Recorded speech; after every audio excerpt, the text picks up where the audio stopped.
Welcome to the Folktale Project. This is Dan Scholes. Today, we're going to go to a region of the world that we haven't been to before, and quite frankly, I hadn't really thought of it as a place to go. And then, as circumstances presented themselves, I found myself sitting in front of the Golden Maiden and other folktales and fairy stories told in Armenia. And my God, these are amazing tales. Funny, interesting, and just so amazing. Our first story from Armenia is one of those that is, while at times still has some of the problems that we have in relations between the genders in folklore, the end, my God, just gets you. This is the Maiden of the Sea. There was an old woman and her son who lived on the seacoast. She used to cast a loaf of bread into the sea every morning. One day, she said to her son, "My son, I am getting old, and I feel that I shall die soon. Listen to my advice, and every morning cast a loaf of bread to the sea." The old woman died, and the lad continued casting a loaf of bread into the sea every morning. One evening, as he came back home from his work, he was surprised to see the house swept and cleaned. Another day, he put some meat in the cupboard, and in the evening, lo, the meat was cooked and the table ready for him.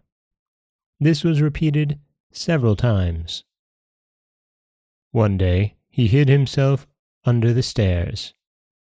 Soon, a splash of water was heard in the sea, and lo, a big fish cast itself on the threshold. At once, the skin of the fish fell down, and out of it came a maiden as beautiful as the shining moon. She swept the house clean, and, finishing the kitchen work, was just going out of the door when the lad took a hold of her. "Mamma! Mamma! Help me!" exclaimed the maiden. Immediately a voice came from the sea. "Be not afraid, daughter.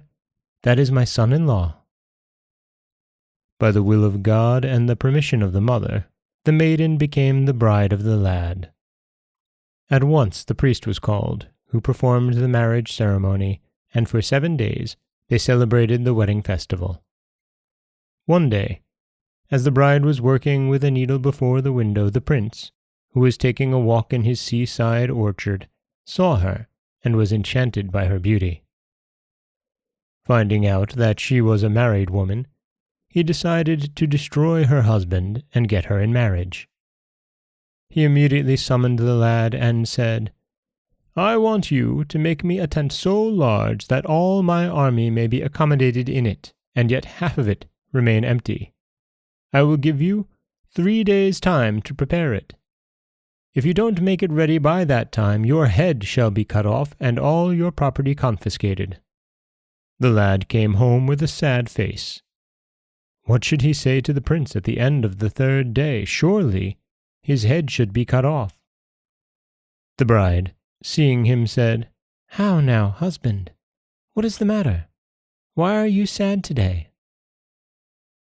"Nothing," answered the lad, sighing. "Nay, your face is changed," said the bride. "I pray you, what is the matter?" The lad told her what the prince had ordered him to do.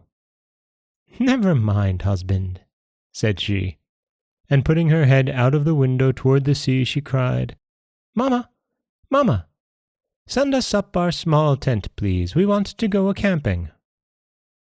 The small tent was thrown up from the sea. The lad took it to the prince. It took his servants 7 days to pitch it. Not only the prince's army, but all his people were accommodated in it, and yet half of it was empty. "This is right well," said the prince, "but you see there is no furniture to put on the ground. I want you to bring me a rug to suit the tent exactly. If you don't bring it in 3 days, your head shall be cut off."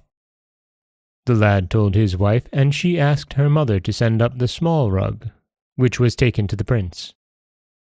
The prince next day bade the lad fetch him a cluster of grapes so large that all his army might eat and not be able to finish it. On the following day that also was brought.